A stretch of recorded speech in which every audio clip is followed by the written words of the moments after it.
20장 7절부터 13절까지의 말씀입니다. 예레미야 20장 7절부터 13절까지의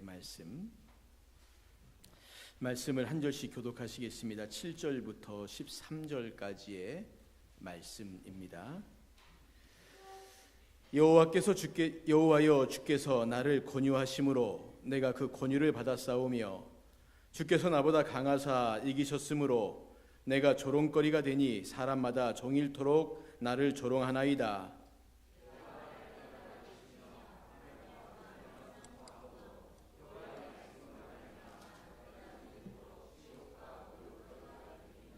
내가 다시는 여호와를 선포하지 아니하며 그의 이름으로 말하지 아니하리라 하면 나의 마음이 불붙는 것 같아서 골수에 사무치니 답답하여 견딜 수 없나이다.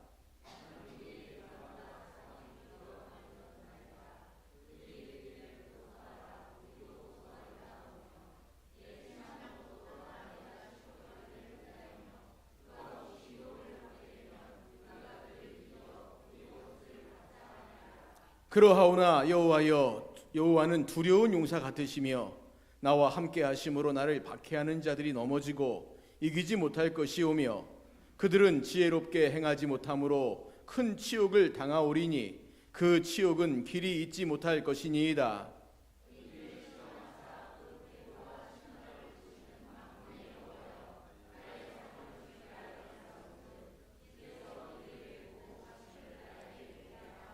같이 읽겠습니다. 여호와께 노래하라. 너희는 여호와를 찬양하라. 가난한 자의 생명을 해악자의 손에서 구원하셨음이니라. 아멘. 오늘 우리 목사님을 통해서 하나님께서 우리에게 들려주실 말씀은 예레미야의 탄식이라는 제목입니다. 교수님께서 예레미야서를 오랫동안 연구하시면서 쓴 참 좋은 책 하나가 있습니다. 이런 책인데요. 특강 예레미야라는 책입니다. 그래서 혹시 나중에 내가 예레미야를 조금 더 보고 싶다, 연구해 보고 싶다 하시는 분들이 있으면 이 책을 사서 이렇게 한 글자 한 글자 한 줄 한 줄 아마 천천히 읽어 나가시면 예레미야에 대해서 많은 도움이 되고 은혜가 될 것입니다. 우리 목사님이 섬기시는 일산은혜교회에서는 보니까 수요일에 한 10주 동안 예레미야를 계속 특강하는데 제가 이렇게 봤더니 회비를 받더라고요. 우리는 회비 안 받고 지금 말씀 듣습니다.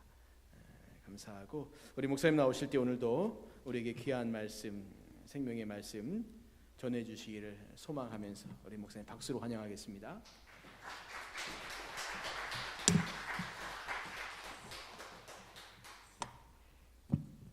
어제 제가 나누었던 것이 우리 예레미야서 전체의 짜임새에 대해서 나누었더랬습니다. 이런 짜임새를 안다고 해서 우리 삶이 바뀌는 것도 없고 우리 성품이 변화되는 것도 없고 그러겠습니다. 그렇지만 궁극적으로는 도대체 하나님의 말씀이 무슨 의미인지를 차근차근 알아가는 거고 당장의 삶이 바뀌지 않고 당장의 인격이 바뀌지는 않지만 하나님의 말씀에 따른 우리의 변화들이 있겠다 싶습니다. 그래서 저는 성경을 읽을 때 그 짜임새에 대해서 꼭 붙잡고 가면 좋겠다라고 생각을 합니다. 그래서 기억나실런지요? 52장까지 있는데 1에서 51장까지가 첫 번째 덩어리고 두 번째가 52장 이랬지 않습니까? 그렇게 나누는 근거가 1장 1절에 예레미야의 말들, 51장 64절에 예레미야의 말들, 처음과 끝을 이렇게 묶어 주었기 때문에 하나로 묶고 마지막 52장은 예레미야가 일체에 등장하지 않는 일종의 부록 이렇게 우리 생각해 볼 수 있겠습니다. 그런 경우에 우리가 이번에 다루지는 못하지만 왜 마지막에 부록을 붙였을까? 이것도 한번 생각해 볼 만한 일일 것 같습니다. 1에서 51장도 크게 둘로 나눌 수가 있었지요.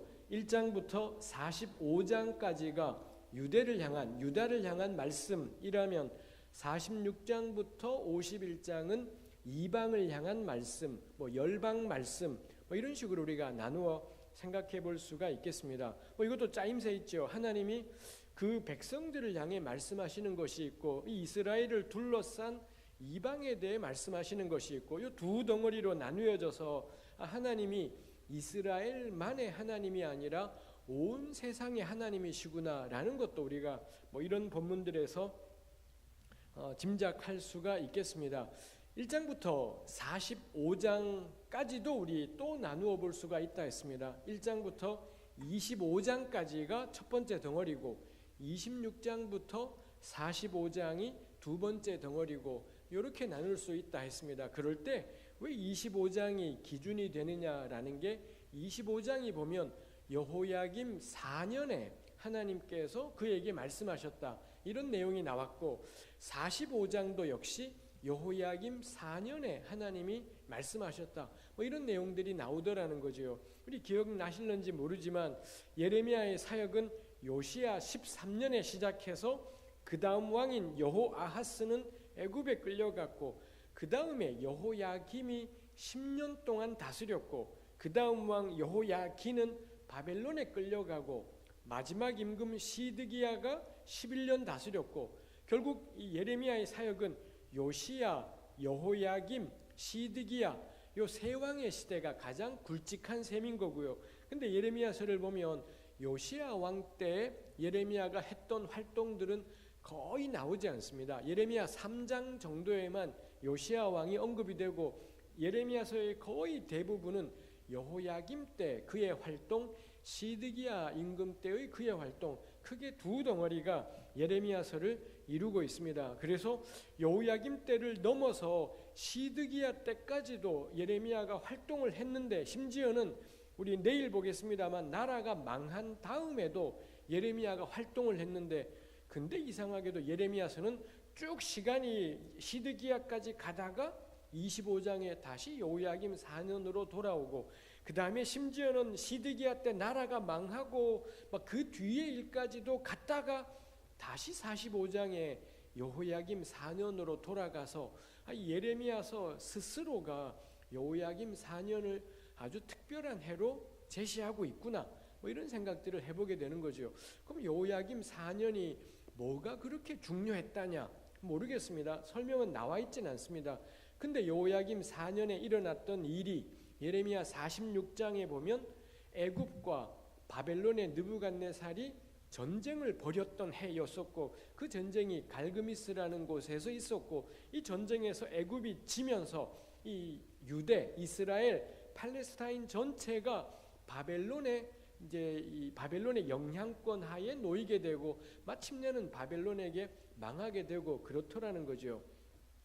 해서 저는 그렇게 생각을 합니다. 그때 그 갈그미스 전투 이래 유다의 운명은 결정이 돼버린 겁니다. 여호야김 4년까지는 예레미야가 계속 백성들 보고 돌아와라 돌아와라 그러면 살 수 있다라고 계속 그런 말씀들을 전했더랬습니다. 돌아오라고 하면서 회개를 촉구하고 회개하면 살려주신다 이런 말씀들을 여호야김 4년까지는 예레미야가 전했지만 우리 예레미야서를 곰곰이 보면 여호야김 4년부터는 예레미야가 이제 돌아와라 그러면 살 수 있다 이렇게 전하지 않습니다. 너희들 바벨론에게 항복해라 그래야지 산다 이런 말씀으로 메시지 자체가 바뀌어버립니다. 근데 여호야김 4년까지도 백성들은 줄기차게 예레미야의 말을 듣지 않고 계속 자기들 멋대로 갔고요. 여호야김 4년 이후로 이제 바벨론의 힘이 너무 세진 다음에는 그때 가서 바벨론에게 항복하지 않으려고 바벨론에게 지배당하지 않으려고 특히 시드기야 임금 같은 경우는 엄청나게 애를 쓰고 그러더라는 거죠. 근데 예레미야는 시드기야를 찾아가서 전해요. 그러지 말라고 순순히 항복하라고 순순히 항복해야지 그래도 덜 다치고 덜 죽고 이런 일이 있지 이렇게 바벨론에게 거역해서 될 일이지 않다고 이거 우리 일제강점기를 겪었던 우리로서는 마치 바벨론에 항복하라는 게 일본에 항복하라는 말하고도 비슷하다 보니 이게 쉽지가 않습니다. 그래서 대한민국에 친일파들이 적지 않습니다. 우리 대한민국의 비극이 일본에게 해방이 된 다음에도 친일파가 청산이 안 됐죠. 우리 1945년에 해방되고 난 다음에 우리 한국을 지배했던 게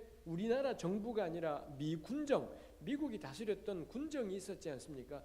미군정이 이 한국을 다스리면서 자기네들이 효과적으로 통치하자니 한국인들 가운데는 뭐 행정 경험들이 별로 없더라는 겁니다. 근데 행정 경험이 누가 있냐? 일본 치하에서 일본군 경찰했던 사람들이, 일본군 관리했던 사람들이 행정 경험이 있더라는 거지요. 그러자 미군정이 덜컥 이 일제시대 때 일본의 고등계 경찰이던 사람들, 일본에게 붙어서 부귀영화를 누리던 사람들, 그 사람들을 대거 발탁하는 일이 생겨버렸고, 뭐 지금까지도 저는 우리나라 역사가 친일파를 청산하지 못한 채 친일이 무슨 죄냐, 과거를 파헤치지 말자, 뭐 이런 이야기들이 되어버렸다 싶은 것이 있습니다. 우리 이런 걸 생각을 하면 예레미야가 바벨론에 항복하라라는 말씀이 참 쉽지 않은 말씀이다 싶습니다. 이거 우리가 내일 좀 생각을 해봐야 될 부분이 있겠다 싶습니다. 하여간에 이런 예레미야의 메시지 자체가 바뀌게 된 계기가 뭐냐? 여호야김 4년의 갈그미스 전투, 그 이래로 예레미야의 메시지가 바뀌게 되었더라라는 것입니다. 이거 우리 생각해 볼 만해요. 영원한 하나님의 말씀이 이 땅에서 구체적으로 일어나는 사건과 더불어서 메시지의 내용이 바뀌기도 하고 뭐 이런 일들이 있더라는 것입니다. 우리 자신들을 한번 생각해 보면 어떨까요? 제가 어제도 이야기했지만 우리 교회 다니면서 역사고 나발이고 신경 쓰지 않습니다. 그건 세상 일이라고 생각을 하고요. 우리 교회 다니는 사람들의 모든 관심은 뭔가요? 예수님 믿으세요, 전도하고 주일 지키고 예배드리고 하나님께 영광 돌려드리고 말씀대로 살고, 온통 이런 것들이 우리의 관심이 됩니다. 이게 틀린 것은 아니지만 예레미야가 그랬냐라는 겁니다. 이사야가 그랬냐라는 거지요. 어제도 나누었지만 이사야 1장 1절에, 예레미야 1장 1절부터 3절에 무슨 왕 때 무슨 왕 때 이런 이야기가 나오고, 예레미야가 길거리 나가서 하나님 믿으세요만을 전한 사람이 아니라, 우리 다루지는 못하지만 임금을 찾아가서 너 인생 그따위로 살면 죽는다라고 이런 말들을 임금을 향해서 선포하기도 했더라라는 겁니다. 그때 임금한테 선포하는 말씀이 너 왜 지난주에 교회 안 왔냐? 이거 요구하지 않아요. 너 왜 지난주에 예배 제사를 왜 이따위로 드리냐? 이런 걸 예레미야가 단 한 번도 요구한 적이 없습니다. 우리 예레미야서에 보면 예레미야가 임금에게 요구하는 게 뭐냐? 너 왜 정의롭지 못하냐?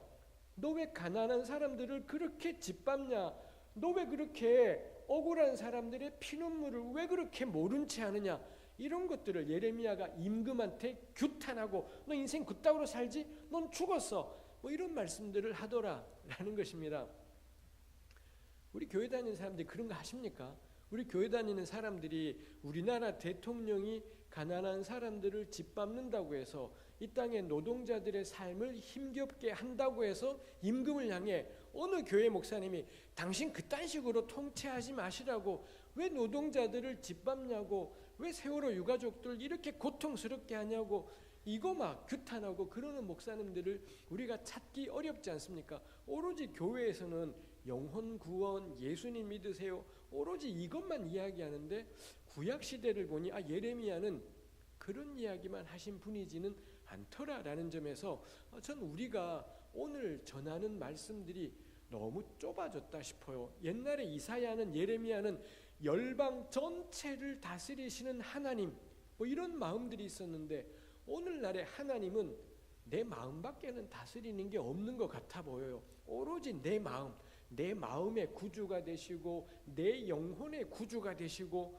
하나님이 너무 좁아져 버렸지 않은가 싶은 생각들을 하게 됩니다. 그때 예레미야는 여호야김 4년에 있었던 갈그미스 전투를 보면서 하나님의 구속의 경륜이 이렇게 바뀌어가는구나 깨달았습니다. 그렇다면 저는 우리가 예수 믿게 되었다라는 건 우리 역시 우리 역사를 귀 기울여 봐야 되겠구나, 눈여겨 봐야 되겠구나 싶습니다. 요즘 우리 남북한 간에 미국까지 끼어서 남북의 우리 통일, 화해, 서로 협력 뭐 이런 이야기들이 적지 않게 있지 않습니까? 전 누구보다도 기독교인이라면 남북한 관계가 어떻게 변화되어 가는 건지 그걸 저는 유심히 들여다보아야 될 일이다 싶습니다. 그게 단지 우리 영혼하고는 아무 상관없는 그런 일이 아니라 하나님의 구속의 경륜 가운데 남북한의 통일, 남북의 하나됨, 적어도 뭐 남북한의 통일은 안 되더라도 자유롭게 왕래하게 되고 기찻길이 북한을 지나 뭐 중국으로 러시아로까지 연결되고 이런 일들이 그저 사소한 일이 아니라 그저 기업들이 돈을 많이 벌게 되는 그 정도의 일인 것이 아니라 하나님의 구속의 경륜에 어떤 변화일 수도 있겠다라는 것입니다. 사실 우리 하나님이야말로 온 땅의 하나님이시니 그를 경외하는 그리스도인들이야말로 하나님의 뜻이 무엇인지를 가장 잘 알 수 있는 사람이겠다 싶은 것이 있습니다. 이렇게 예레미야서가 배열되어 있다라는 거고요. 1장부터 25장 제가 어제 나누기를 여기에는 주로 설교가 실려 있다라고 했었습니다. 제가 내일은 26장부터 45장에서 하나의 본문을 선택해서 나누려고 합니다만 오늘 제가 나누고 싶은 건 1장부터 25장까지의 주로 설교가 실려 있다라고 했습니다만 설교 말고 1에서 25장의 가장 두드러지고 중요한 내용은 오늘 제가 본문으로 제목으로 정했던 것처럼 예레미야의 탄식입니다. 제가 뭐 이렇게 이름을 부르지만 보통 학자들은 1장부터 25장 안에 예레미야의 고백이라고 학자들이 이름 붙인 그런 본문들이 있다라고 생각을 합니다. 1장부터 25장 안에 예레미야의 고백 본문이 5개가 있다라고 예레미야 연구자들이 찾아내었습니다. 그 예레미야의 고백이라고 이 학자들이 분류한 본문들은 전부 다 예레미야가 나라는 말로 등장을 해요. 내가 뭐 이런 표현들을 하고요. 그 다음에 고백이라는 게 나 하나님 믿습니다. 이런 고백이 아니라 너무 괴로워요. 너무 힘들어요. 내가 사는 게 아니에요.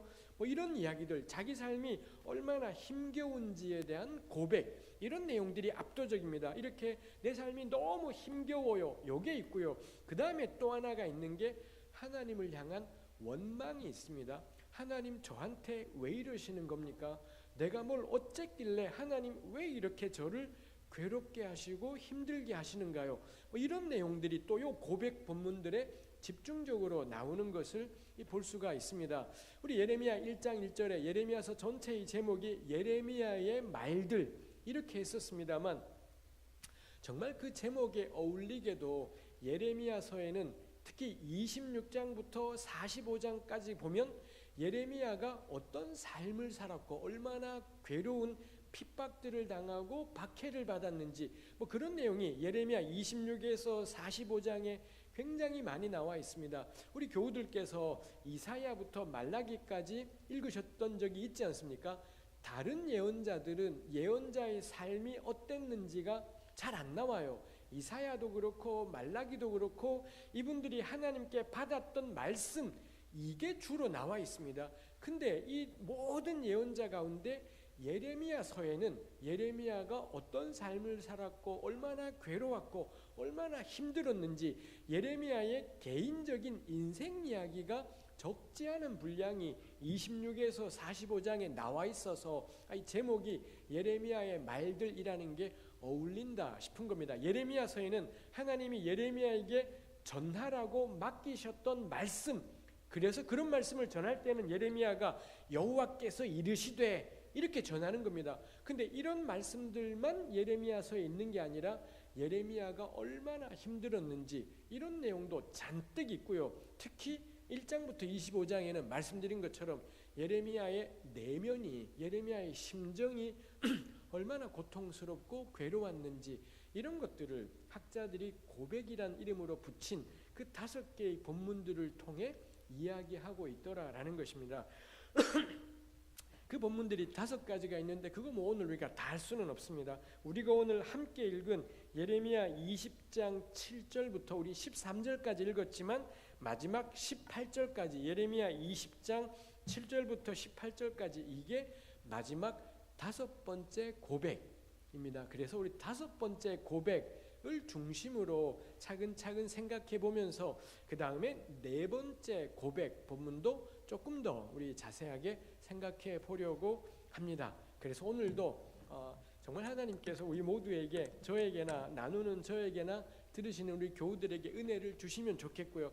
그 그건 하나님이 하실 일입니다. 제가 할 일, 저는 우리 교우들에게 은혜를 전할 수는 없습니다. 저는 말씀을 나눌 거고요. 은혜는 하나님께서 하실 일인 거고 제가 해야 될 일. 그 다음에 우리 교우들께서도 난 은혜 받아야지. 그런다고 받을 수 있는 것이지 않습니다. 그건 하나님이 주셔야지 받는 것이지 않습니까? 저는 우리 교우들에게 부탁드리고 싶은 건 공부 열심히 하자. 은혜는 하나님이 알아서 하실 거고 내가 할 일은 뭐냐? 공부하자. 저도 역시 은혜는 하나님이 주실 거고 제가 할 일은 뭐냐? 성경을 차분차분 잘 나누어 보자. 저는 잘 나누고 우리 교우들께서는 겁나 열심히 공부하는 마음으로 듣고 이게 우리 한 얼마의 시간 동안에 오늘 했으면 좋겠다 싶습니다. 예레미야 20장 7절부터 읽었습니다만 20장 1절부터 6절까지는 예레미야의 핍박받은 이야기가 나와요. 예레미야가 하나님 말씀을 전했고요. 그러자 이 제사장들 중에 높은 사람, 이 20장 1절에 보면 여호와의 성전의 총감독이라는 양반이 있어서 그 양반이 예레미야를 붙잡아 가지고서는 감옥에 가두고 때리고 목에다가 왜 옛날에 춘향이가 메었던 그 칼 있잖아요. 이거를 목에 매 가지고서는 감옥에 가두고 이랬다라는 게 20장 1절부터 6절까지에 나와 있습니다. 예레미야를 누가 괴롭히느냐? 이방인들이 괴롭히지 않습니다. 하나님을 모르는 사람이 괴롭히지 않아요. 여호와의 성전의 총감독이라는 사람이 괴롭히는 겁니다. 아니 무슨 여호와의 성전에는 누가 있어야 되나요? 제사장이 있으면 되는 겁니다. 이 총감독이라는 이 양반도 제사장입니다. 근데 제사장들이 있고 제사장들을 다스리는 감독이 있고요. 감독도 한두 명이 아니었던가 봐요. 이 감독들 가운데 최고위가 총감독 이렇게 있는 겁니다. 우리 이런 것들을 볼 때 대번에 할 수 있는 말이 뭔가요? 이 양반들 웃기고 자빠졌네. 이런 말이 대번에 나오지 않겠습니까? 뭔 하나님의 교회에 제사장이면 끝이지, 예언자면 끝이지, 감독의 총감독의 전 정신 나간 사람들일 거다 싶습니다. 제가 우리 김인철 목사님의 요즘 사정을 모릅니다. 저는 목사님들에게 어디 가든 권해요. 총회장 그딴 거 절대 하지 말라고. 저는 온 교우들이 다임 목사님이 총회장 나가면 정말 데모라도 해서라도 어떻게든 주저앉혀서 그딴 거 하지 마시라고. 목사님 총회장 같은 거 하지 마시라고요. 노회장 같은 거 하지 마시라고요. 그냥 하나님의 사람으로 살아가십시오. 말씀 가르치고 말씀 연구하고 이 복음 증거하고 우리 교우들 만나고 시간 나면 열심히 말씀 연구하고 그리고 가족들이랑 행복하게 살고 이거 하며 살아가야 되지. 뭔 대도 않게 목사가 노회장에 총회장에 좀 미친놈들이다라고 그렇게 제 개인적으로는 그렇게 생각을 해요. 총회장 양반들 절대 존경하지 마십시오. 그딴 거 하라고 하나님이 우리 부르지 않으셨어요. 그딴 거 하라고 우리 피 같은 예물들을 헌금한 것이지 않습니다. 근데 우리 성도들이 정말 땀 흘려 본 그런 예물들이 되도 않는 총회장들이니 노회장들이니 이런 거 하는데 돈이 막 도배가 되고 그래요.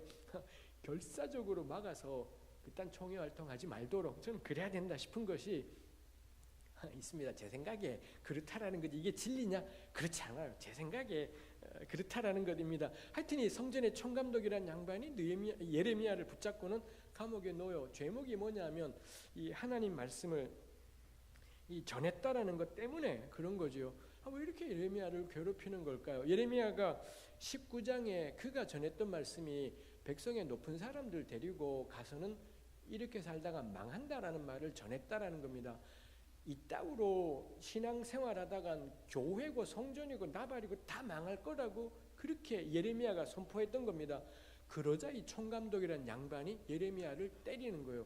왜 자꾸 망한다는 이야기를 하냐고, 왜 자꾸 높은 사람들한테 자꾸 그런 이야기를 하냐고. 그러면서 예레미야를 감옥에 가두고 때리고, 여기는 나오지 않지만 뒤에 보면 예레미야 같은 사람을 미쳤다라고 이렇게 뒤집어 씌우기도 하고 그러는 것이 있습니다. 예로부터 이상하게도 우리 기독교 신앙은 높은 사람한테 비판적인 말하면 가만두지를 않아요. 높은 사람을 비판하거나 높은 사람을 규탄하거나 그럼 이상하게도 교회들은 그거 하지 말라고 계속 그러는 것이 있습니다. 높은 사람이고 누구고 간에 어린애건 대통령이건 긴 건 기고 아닌 건 아니잖아요. 우리 어린애들이 틀린 일을 할 때 가만히 있을 거예요. 우리 내 친구 또래들이 틀린 일 할 때 가만히 있을 겁니까? 우리 그렇지 않잖아요. 사랑하기 때문에 인생 그래 살지 마라 말해야 되지 않겠습니까? 대통령이건 어린애건 긴 건 기고 아닌 건 아닌 게 교회인 거고 그게 그리스도인의 자랑이잖아요.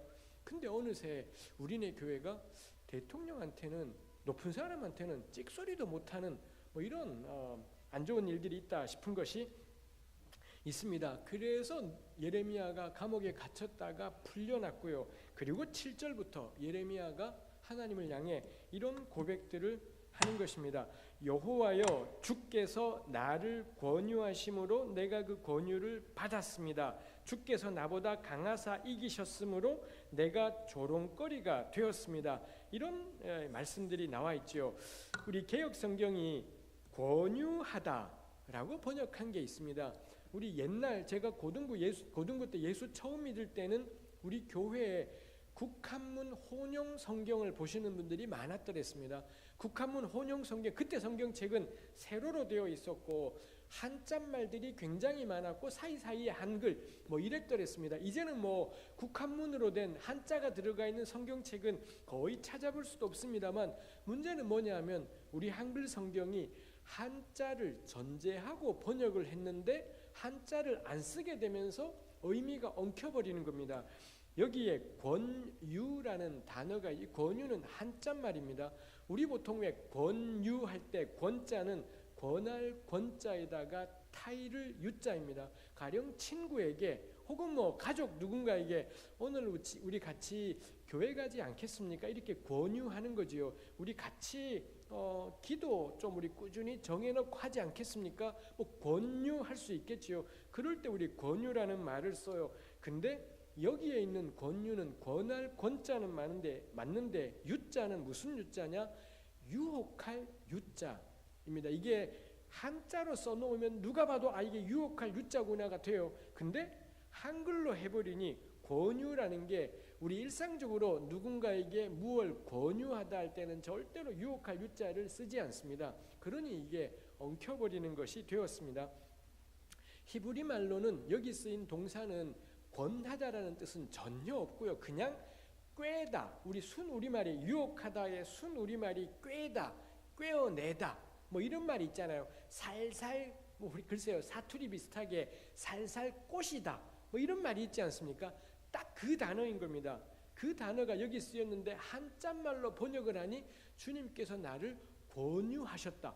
겁나 멋있는 표현이 되었지만 솔직히 말하면 이건 히브리 말을 그대로 하면 하나님 당신이 나를 꼬셨다고, 하나님이 나를 꼬셨고 내가 그 권유를 받았다라는 건 쉽게 말하면 뭔가요? 내가 그만 꾀임에 넘어갔다고. 하나님이 살살 나를 꾀어내셨고요. 내가 그 꾀어내시는 말을 듣고서는 그만 덜컥 하나님의 꾀임에 넘어가 버렸다. 이게 지금 예레미야가 말하는 것입니다. 그 다음에 있는 게 주께서 나보다 강하사 이기셨으므로, 내가 그래서 하나님이 살살 꾀시길래 좋겠는 걸 재밌겠는 걸 가다가 보니 아니더란 꾀임에 넘어갔고 덜컥 따라간 겁니다. 가다 보니 속은 거예요. 하나님의 꾀임에 자기가 넘어갔던 거고, 그래서는 저 안 갈래요. 그러자 하나님이 어떻게 하시느냐? 주께서 나보다 강하사 이기셨다.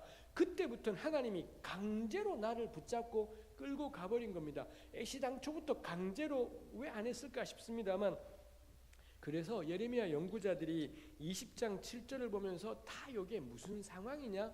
강간 상황이다 라는 이야기를 해요. 하나님이 강간하셨다 그게 아니라 마치 요거 이 힘이 센 남자가 좀 어린 여성이 있는 겁니다. 그럴 때 그 여성에게 나랑 같이 뭐 어디 가지 않을래? 살살 좋은 말로 꼬여내는 거죠. 그래서는 이 어린 사람이 잘 모르고는 정말 좋은 게 있나 보다, 재밌는 게 있나 보다 따라가다가 보니 길거리에 있다가 따라서 재밌겠다 싶어 따라가다 보니 으슥한 길이 되더라는 거죠. 그때 가서 내가 속아 넘어갔구나, 안 갈래요. 그러자 상대방이 어떻게 하느냐?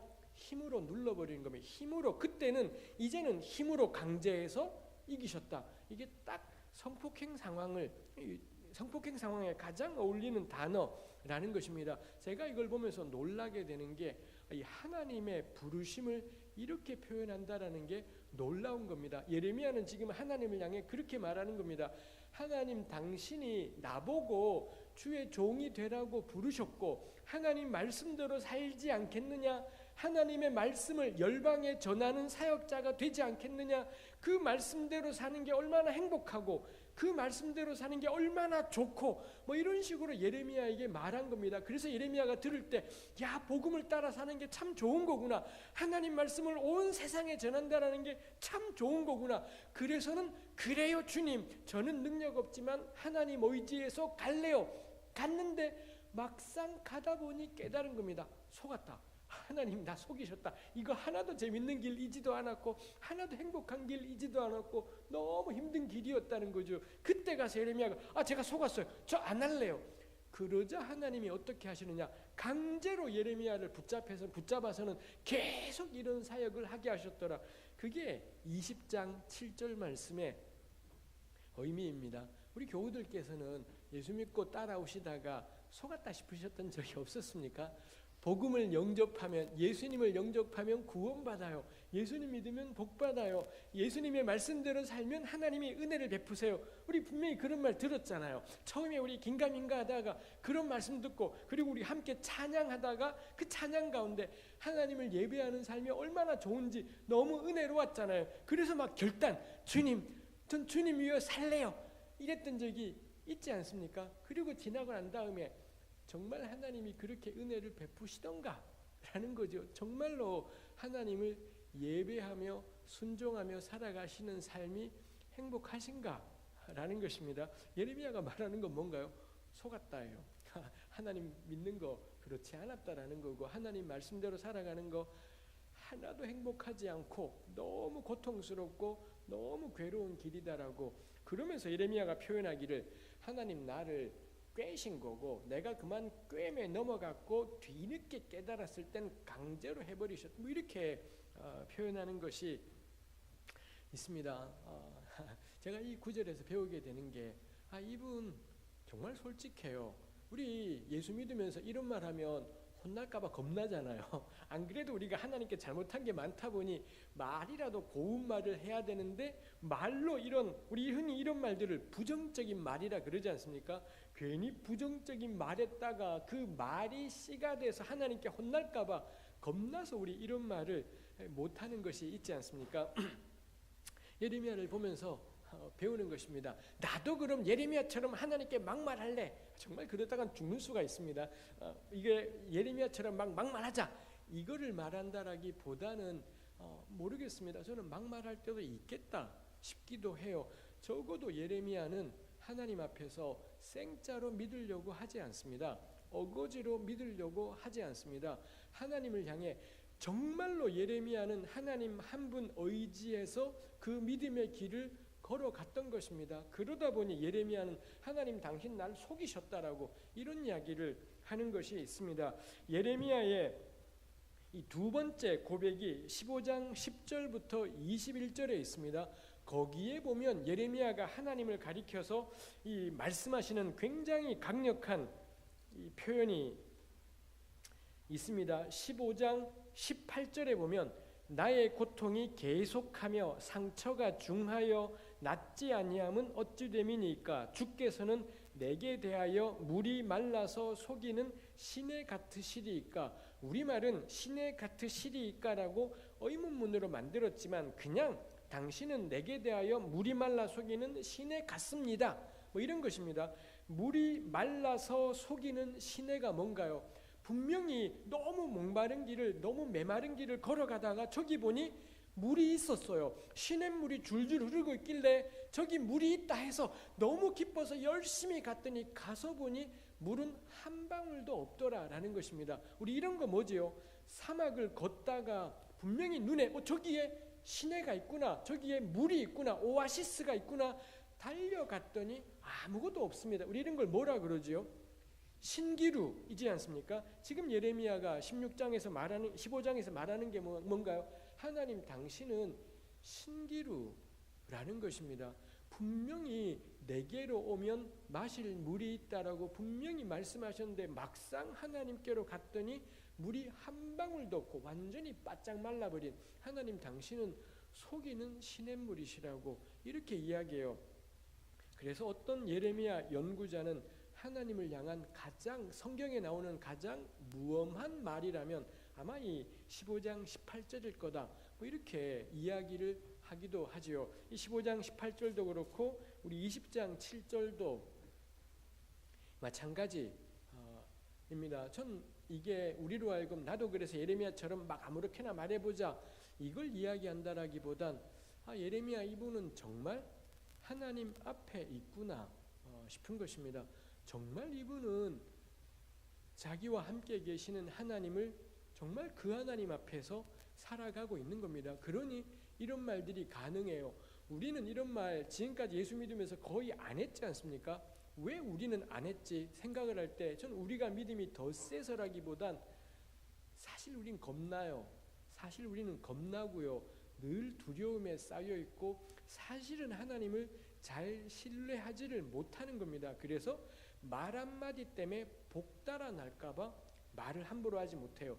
가령 우리 아이들이 말입니다. 우리가 키우는 우리 아이들이 부모한테 괜히 말 한마디 잘못하면 복 달아날까 봐 할 말도 안 하고 조심한다면 이거 뻔할 겁니다. 그 부모는 틀린 겁니다. 그 부모는 애를 쥐잡듯이 잡고 계속 혼내고 야단치고 이러다 보니 애들이 완전히 주눅이 들어서 부모 앞에 가면 뭐든지 해볼게요라는 말만 하지 주눅이 들어서 아무도 못하는 이건 하나도 좋은 자녀 교육이지는 않겠다 싶습니다. 전 우리가 왜 부정적인 말을 왜 안 할까? 정말로 하나님을 신뢰해서가 아니라 사실은 깊은 곳에 뭐가 있냐? 안 믿는 겁니다. 하나님을 신뢰하지 않고 그분 앞에서 살아가지 않아요. 그래서 괜히 말 한마디로 복 달아날까봐 말 한마디 잘못해서 복 달아나는 건 막이나 그딴 것입니다. 막이나 귀신이나 이런 것들은 말 한마디 부정적인 말하면 내가 줄려다가도 마라. 귀신이나 저는 그런 존재일 거다 싶은 것이 있습니다. 그래서 예레미야를 보면서 우리가 함부로 말할 수는 없는 것인 거겠습니다만 전 우리가 하나님을 믿고 살아간다라는 건 생짜로 믿어야 되는 그런 것이 아니라 안 믿기는데도 막 어거지로 믿습니다라고 소리 지르면 하나님이 기뻐하시면서 상을 준다라기보단 때로 하나님을 향해 항의해요. 하나님 왜 그렇게 하시는 거죠? 분명히 물이 있다라고 했는데 하나님 번번이 내 인생에 물이 말라 속이는 시냇물이셨다라고 이렇게 하나님께 이야기하는 하나님의 사람이 있더라는 거죠. 더 놀라운 것 이게 성경에 있다라는 겁니다. 하나님 말씀으로까지 우리 고백이 돼요. 그래서 우리가 믿는 성경은 이런 내용들까지도 담겨 있는 책이 우리가 믿는 성경의 놀라움이다 싶은 것이 있습니다. 다시 한번 높아심에서 약간 높아는 아니지만 높아심에서 하나님께 아무렇게나 말하자라기보다는 진실한 신앙인 진실하게 하나님께 우리 마음을 다 토로할 수 있겠구나. 그리고 우리 저는 교회에서도 마찬가지겠다 싶어요. 우리 같이 모이는 사람끼리 가능한 한 안전한 이야기만 하는 것이 아니라 전 이런 이야기들도 함께 나눌 수 있는 게 우리 교회 공동체이지 않을까 싶은 생각들을 하게 되죠. 예레미야가 하나님이 강제로 자기를 끌고 가시는 바람에 결과가 뭐냐? 종일토록 자기가 조롱거리가 되었대요. 왜냐하면 8절에 내가 말할 때마다 외치며 파멸과 멸망을 선포함으로 여호와의 말씀으로 말미암아 내가 종일토록 치욕과 모욕거리가 됩니다. 예레미야가 입만 열면 하나님을 떠난 백성들에게 임할 심판을 선포하고 멸망을 선포하는 겁니다. 그러자 백성들이 듣기 싫어해요. 우리 교우들 은혜교회 교우들은 어떠십니까? 우리 주일날 목사님이 매주마다 정말 파멸, 멸망, 왜 인생을 이렇게 사냐? 다 맞는 말입니다. 성경 구약에서 다 맞는 말인데 계속 그런 말씀만 전한다면 이거 우리 누가 듣기 좋겠습니까? 비판적인 말 겁나 많이 하는 목사입니다. 요즘은 덜해요. 요즘은 제가 문재인 정부 시대는 덜하지만 옛날 박근혜 정부 시절에는 맨날마다 설교가 대통령 씹어대고 욕하고 제가 그때는 그랬더랬습니다. 제가 시간이 날 때 늘 하는 일이 1번 박근혜 대통령 결사적으로 반대하고 욕하고 씹어대기, 2번째 대형교회 씹어대기, 3번째 그러다가 시간이 남으면 구약 공부하기. 이렇게 이명박 박근혜 10년을 보냈더랬습니다. 이제는 이 인간 같지도 않은 대통령들이 다 쫓겨났기 때문에 이제는 구약 공부 좀 열심히 하자 뭐 그러면서 지내고 있습니다. 근데 제가 그렇게 전하면서도 그렇습니다. 저도 역시 지금도 교회에서 청년부 사역자로 파트 사역자로 있습니다만 이왕이면 일주일에 한 번 보는 우리 교우들에게 위로를 전하고 싶어요. 하나님의 위로를 전하고 싶고 하나님의 격려를 전하고 싶고 그런 마음이 정말 큽니다. 우리 교우들을 책망하는 설교를 하면 겁나 기분 더러워요. 진짜 찝찝하고 에이씨 나도 개뿔도 아니면서 내가 무슨 남한테 뭐 이런 생각이 들고 진짜 심란해지는 것이 있습니다. 예레미야가 그 얘기하는 거 자기는 입만 열면 파멸과 멸망 그러니 모든 사람들이 예레미야를 다 싫어해요. 전부 싫어하고 예레미야를 비웃고 조롱하고 핍박하고 반대하고 걸핏하면 감옥에 가두고 뭐 이런 일들이 있는 거죠. 그러자 9절 내가 다시는 여호와를 선포하지 아니하며 그의 이름으로 다시는 말하지 않겠다. 예레미야가 이런 결심을 수도 없이 하는 겁니다. 그럼 어떻게 되나요? 나의 마음이 불붙는 것 같아서 골수에 사무치니 답답하여 견딜 수가 없다고. 내가 다시는 그 하나님 말씀을 전하나 봐라 이렇게 딱 결심을 하잖아요. 속에서 불이 막 부글부글 하는 겁니다. 그 하나님의 말씀이 부글부글 끓으면서 너무 뜨거우니까 견딜 수가 없어서 입을 열면 파멸, 멸망, 하나님의 심판, 하나님을 떠난 백성들에 대한 고발, 책망 계속 그런 말이 나오고 그럼 사람들이 전부 싫어하고 모욕당하고 조롱당하고 다시는 안전하게 해서 불이 나와서 견딜 수가 없고 뭐 이런 상황이지요. 우리 이런 표현들을 보통 이렇게 이 구절이 어디에 쓰이는가 하면 구령의 열정이라는 것에 쓰일 때가 있습니다. 가령 예수의 복음을 전하지 않으면 견딜 수가 없다고, 예수께서 우리 위해 죽으신 것을 전하지 않으면 견딜 수가 없다, 뭐 이렇게 말씀하시는 우리 선배 사역자들이, 선교사님들이 적지 않았더랬습니다. 이런 귀한 분들도 있겠습니다만 원래 이 본문은 뭔가요? 지금 이분은 예수님의 사랑을 전하고 싶어서 불이 붙는 것이지 않아요.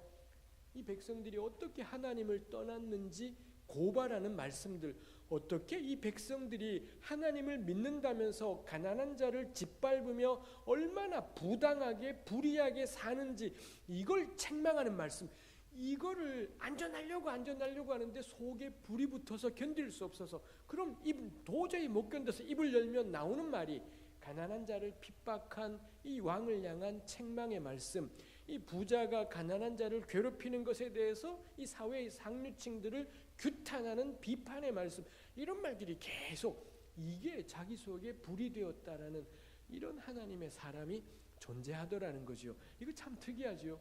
전 지금까지 이런 분들 거의 만나본 적이 없습니다. 이 정의로움 이거를 외치느라 이 불의에 대한 고발과 규탄, 이것 때문에 가슴이 뜨거워서 어쩔 줄 몰라 하던 그런 목사님, 그런 선교사님은 제가 거의 만나본 적이 없습니다. 그 점에서 저는 오늘 우리네 교회는 예레미야랑은 적잖이 멀다, 거리가 멀다 싶은 생각들을 하게 되는 것이 있습니다. 그 다음에 10절에 나는 무리의 비방과 사방이 두려워함을 들었나이다. 그들이 이르기를 고소하라, 우리도 고소하리라. 내 친한 벗까지도 다 내가 실족하기를 기다려요. 모든 사람이 예레미야를 싫어하고 가장 친한 친구까지도 너 그래 입만 열면 이빨은 소리하지, 너 언제 한번 넘어지는 적, 너도 넘어지는 적이 있을 거다, 그때 보자, 이렇게 예레미야를 견주어 보고 있는 겁니다. 너도 한 번은 너도 넘어질 날이 있을 거다, 너도 한 번은 실족할 거다,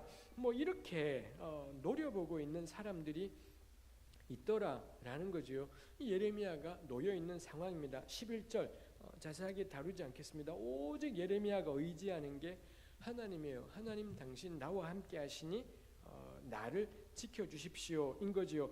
이 12절에 그래서 예레미야가 기도하는 게 의인을 시험하사 그 폐부와 심장을 보시는 만군의 여호와여, 나의 사정을 주께 아뢰어 싸운즉 주께서 그들에게 보복하심을 나에게 보게 하옵소서.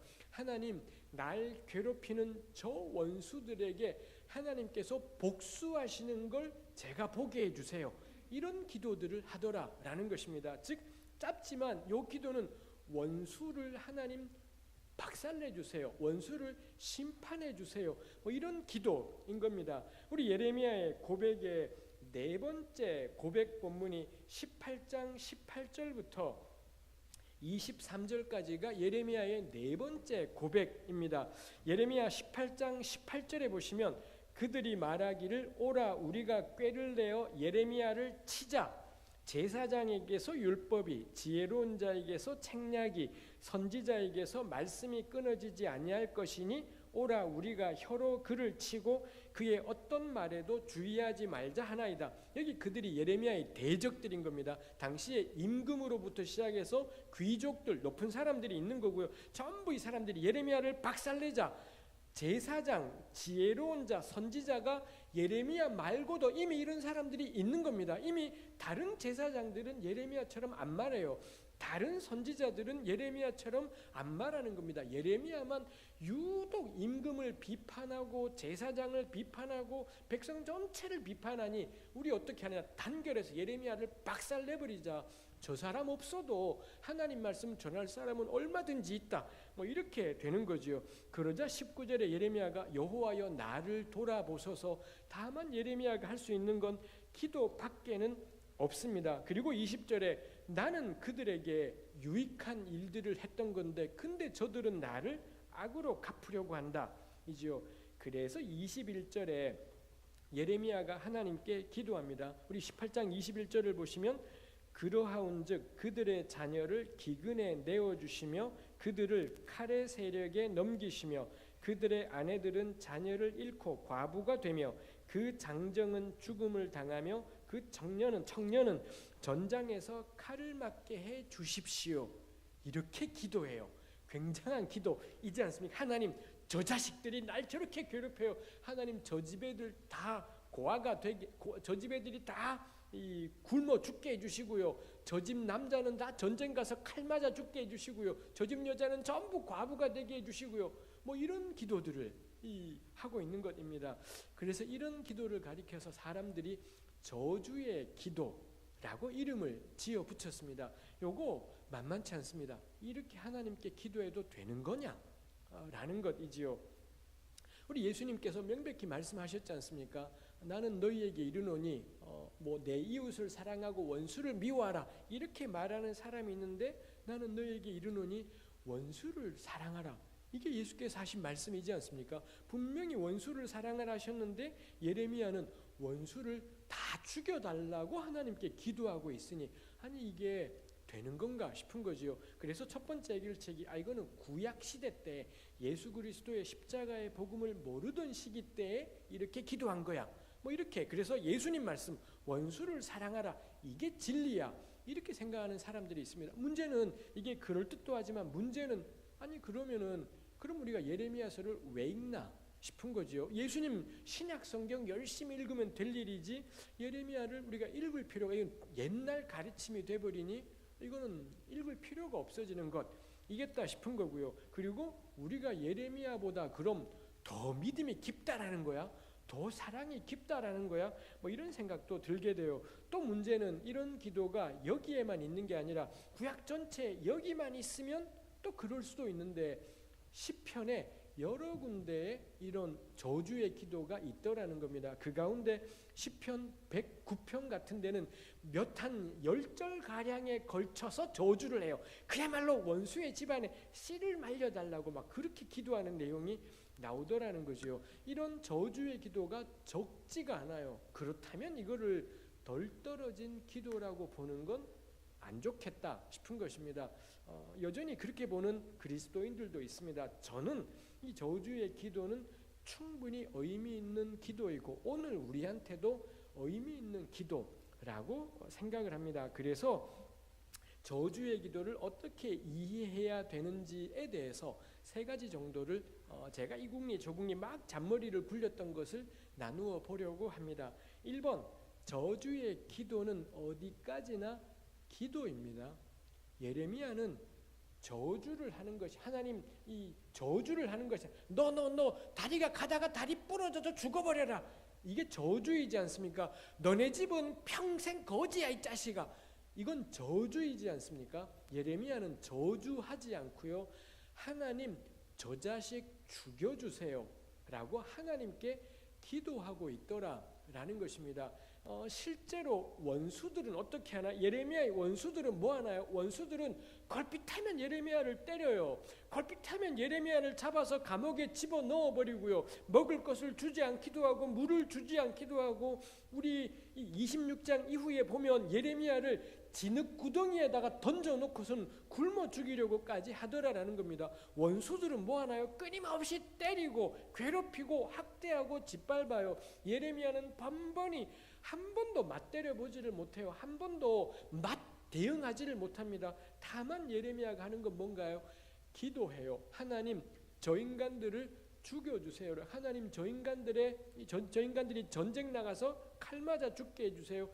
기도할 뿐이지 단 한 번도 스스로는 갚지를 못하더라라는 것입니다. 그래서 저주의 기도에 담긴 것이 뭐냐면 원수 갚는 것은 하나님께 있다라는 구약 신앙이 여기에 전제되어 있습니다. 우리 신명기 32장에서 하나님이 그런 말씀을 하셨습니다. 원수 갚는 것은 내게 있다고, 너가 원수 갚지 말고 나한테 맡겨라 라고 말씀하신 게 있습니다. 우리 억울한 일 당하면, 분통 터질 일 당하면 너무 분하지 않습니까? 뭐라도 한 대를 때려주고 싶습니다. 근데 그때 하나님이 말씀해요. 너가 원수 갚지 말라고, 너가 원수 갚지 말고 나에게 맡겨라. 그 예레미야는 어떻게 하나? 하나님께 맡기며 하나님 저 자식 죽여주세요 라고 말하는 거죠. 이렇게 말을 하면 우리 왜 풀리는 게 있지 않습니까? 말해서 풀리는 것, 뭐 우리 이걸 겁나 어려운 말로 왜 카타르시스 그런 거 있잖아요. 막 남을 씹으면은 그래서 풀리는 게 있습니다. 제가 어제 나눈 것처럼 제가 경상도 남자고 제 아내는 전라북도 익산 전라도 여자입니다. 둘이가 만났고요. 그리고 저희 부모님은 오로지 전라도 여자라는 이유로 결혼을 반대하다가 제가 바닥바닥 우기니 결국 결혼이 되었습니다. 어떻게 부모가 자식을 이기겠습니까? 결혼했고요. 근데 문제는 이 제 아내하고 저희 어머니하고 이 두 자매님 사이가 겁나 안 좋은 것인 거죠. 저희 어머님 정말 좋은 분입니다. 근데 저한테는 좋은 분인 거고요. 제 아내에게는 이 어머님은 시자가 붙어있는 시자가 붙어있는 모든 게 끔찍하지 않습니까? 시어머니인 것입니다. 그래서 명절 때 돼서 대구에 가면은, 그리고는 집에 돌아오면 제 아내가 자꾸 당신 어머니 왜 그러냐 하면서 뭐 저한테 억울했던 일 이야기해요. 제가 열이 받아서 당신 어머니라니, 당신의 어머니기도 해. 그냥 어머니라고 해야지. 그리고 우리 어머니가 어때서, 우리 엄마가 어때서, 예수님 다음이야. 이게 제가 제 아내에게 했던 이야기입니다. 그러자 집사람이 열받아서는 막 이야기하고 저도 열받고요. 그리고 어머니를 만나서는 어머님 저한테 그런 겁니다. 쟤 왜 저러냐, 말이랑 행동이 왜 저래. 그럼 제가 아내가 그런 사람이지 않은데요. 아니 어머니, 이 사람 괜찮아요. 그 엄마가 더 열받아서는 네가 말이야 사람을 골라도 그렇게. 이게 끔찍한 게 저만 좋은 사람이 되고 두 자매님 사이는 계속 나빠지게 되고 이러죠. 제가 나중에 깨달았습니다. 제가 25에 결혼했으니 뭘 알았겠어요. 어린애가 결혼을 한 것이지 않습니까? 나중에 깨달았습니다. 그냥 집사람은 힘들다는 이야기를 한 겁니다. 그럼 제가 들으면서 엄마 왜 그러냐 이러면 되는 거죠. 제가 나중에서 그래봤는데 엄마 왜 그러는지 모르고 엄마가 왜 그러시지 그랬더니 집사람이 어머님이 늘 그러시진 않고 괜찮으신데 가끔 그런다고 뭐 이러지 않습니까? 그냥 저는 집사람이 하는 이야기를 듣고 맞장구 치면 되는 것이었습니다. 그리고 엄마랑 이야기할 때는 같이 집사람 욕하면 되는 거예요. 그럼 뭐 저희 어머님이 알아서 그래도 걔가 이런 괜찮은 점도 있더라 되는 건데, 제가 잘 몰라서는 엄마한테 가서는 아내 역성을 들고 제 아내한테 가서는 어머님의 역성을 들자 저만 좋은 사람 두 자매님은 정말 사이 안 좋아지고 지금도 이 두 자매님 사이는 썩 좋지 않습니다. 제가 젊을 때 뿌렸던 결과들이 있어서 지금도 영 안 좋은 것이 되었습니다. 제가 나누고 싶은 것이 그냥 욕하는 건 들어주면 돼요. 욕하는 건 들어주면 되고 그 욕이 나를 넘어가지만 않게 하면 되는 것이죠. 그래서 어디 가든 이야기해요. 여기 우리 은혜교회 부교육자분들을 제가 못 만나 뵀습니다만 주로 제가 청년부 설교 초청을 받으면 청년부는 뭐 부목사님이라든지 전사님이 맞지 않습니까? 저는 꼭 부목사님들한테 이야기를 해요. 너 반드시 공부 열심히 해라. 공부 열심히 하지 안 그러면 교회에 계속 부교육자로 있다 보면 교회 일들이 많다 보면 어느새 5년 10년이 확 가버립니다. 여기 우리 부교육자들이 계시겠습니다만 부교육자 10년하고 갈 데 없습니다. 한국교회가 원체 위축되고 쇠퇴하고 있기 때문에 담임으로 갈 자리 같은 건 거의 존재하지 않습니다. 그럼 10년간 해야 되는 게 뭐냐? 미치도록 성경 연구하는 겁니다. 내가 어디 가든 성경 하나를 제대로 가르치는 교육자가 되는 게 너무 중요한 일이라서 열심히 공부해라. 그래서 공부하는데 혼자서는 못해요. 혼자서는 무조건 못하기 때문에 같이 공부할 신학교 동기든 누구든 간에 같이 공부할 그룹이 있어야 돼. 이 그룹에서는 반드시 가장 중요한 게 뭐냐? 비밀 유지입니다. 요 모임에서는 가서는 담임 목사고 뭐고 막 씹어대는 겁니다. 막 씹어대고 그 대신에 절대 그 모임 바깥으로 세면 안 돼. 그럼 끝장나는 것입니다. 가서 막 씹어댈 저는 우리 전사님이나 부목사님들에게 교회 씹으라고 늘 부탁을 해요. 씹으면은 씹고 씹으면 씹은 게 쪽팔려서라도 우리 덜 나쁜 짓 하게 돼요. 진짜 끔찍한 인간들은 절대로 담임 목사님의 잘못된 거나 교회의 끔찍한 것을 절대 부정적인 이야기를 하지 않습니다. 전 그 사람들 너무 끔찍하다 싶어요. 욕해라, 막 씹어라. 씹다 보면 이 명성교회처럼 지새끼한테 교회 줘버리는 그딴 게 교회냐고 이거 씹은 사람은 그게 부끄러워서라도 전 자기가 나중에 담임이 되었을 때 지새끼한테 교회 줘버리는 이런 미친 짓을 그래도 덜 하지 않을까 싶습니다. 전 청년들에게 부탁해요. 비판이 청년인 겁니다. 자꾸 청년들 보고 대안을 마련하래요. 대안은 당신들이 하시라고. 대안은 50대 60대 당신들이 하시고요. 청년의 특권은 뭔가요? 씹어대는 겁니다. 비판하고 욕하고 씹어대고 그래서 지금 사는 꼴로는 안 된다라는 것, 이딴 식으로 가서는 안 된다라는 것. 근데 그거 말고 별다른 길이 없기도 해요. 그럴 값이라도 적어도 20대 30대는 씹어대는 겁니다. 비판하고 씹고 그래서 눈꼽만치라도 그 비판했던 것보다 조금은 나아지는 모습이 가능해지는 게 저는 비판하고 씹고다 싶은 것이 있습니다. 다만 세워나가지 않게, 세워나가면 끝장이 나기 때문에 세워나가지 않는 그런 모임이 필요하겠다 싶은 것입니다. 제가 나누는 게 저주의 기도, 이 예레미야가 하나님께 저 자식 죽여주세요 말을 함을 통해 저는 예레미야에게 도움이 되었을 거다 싶은 것입니다. 막 이 저주하는 말을 하다 보면, 막 저주하는 말을 하나님께 하다 보면 하나님 근데 그 인간이 뭐 다 나쁘지는 않아요. 전 이럴 수 있겠다 싶은 거죠. 그 다음에 내 손으로 복수하지 않고 하나님이 갚아주시기를 구하는 것입니다. 이게 너무 중요한 게 우리가 사실은 우리가 왜 저주의 기도를 잘 안 하는가 하면 사실 우리 대부분은 저주의 기도를 하면 안 돼서가 아니라 하나님께 맡기기보다는 내가 갚아주고 싶은 겁니다. 내가 한번 기회만 와라. 넌 죽는다. 이런 마음이 우리 속에 있습니다. 그리고 기도는 뭐라고 하나요? 하나님 제가 원수를 사랑하게 해주시고 거짓말입니다. 이딴 기도는 100년을 해도 거짓말입니다. 속으로는 너 한번 걸려라.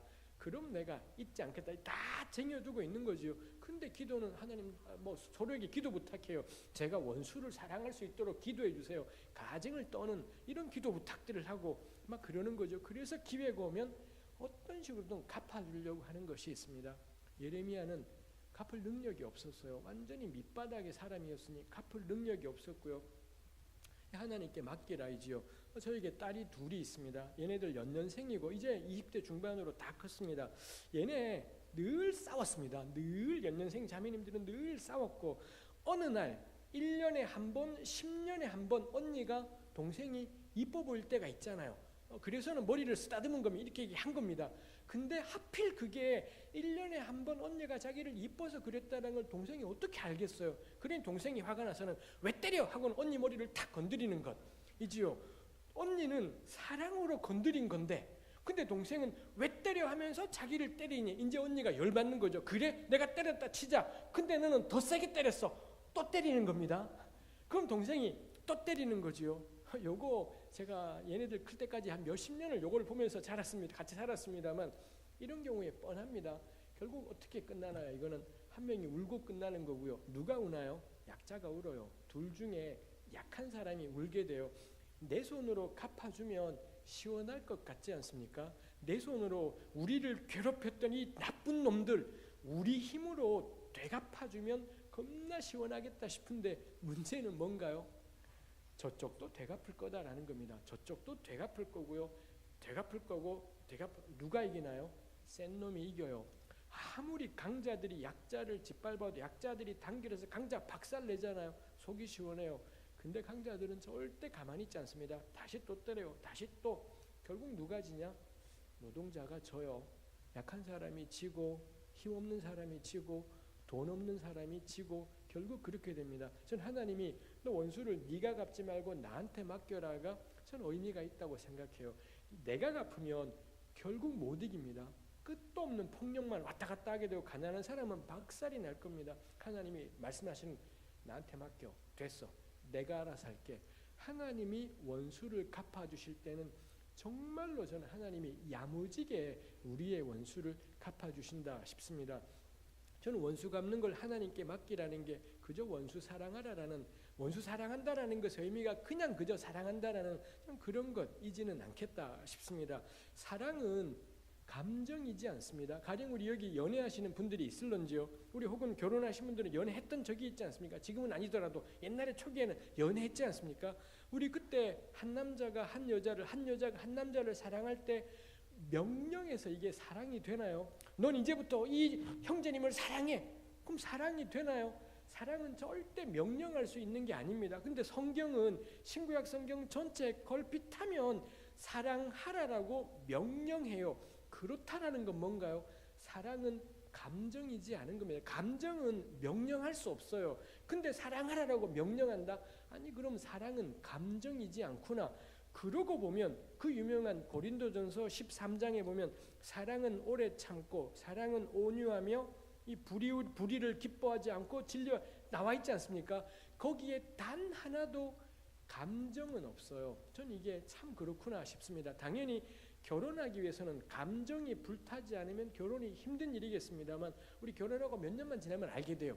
사랑은 감정이지 않구나. 우리 명료하게 깨닫게 되지 않습니까? 사랑은 감정이 아니라 서로에게 책임 있는 삶을 사는 겁니다. 서로에게 책임 있게 살고 서로에게 신의를 지키고 서로에게 성실하고 전 그게 사랑이고 그럴 때 사랑하라고 명령하는 게 말이 돼요. 원수를 사랑하라라는 건 원수를 향한 감정은 일체 명령하는 것이지 않습니까? 원수 꼴보기 싫어요. 원수 저 자식을 내가 지금이라도 당장 뒤지게 패서 없애버리고 싶습니다. 근데 뭐 하나요?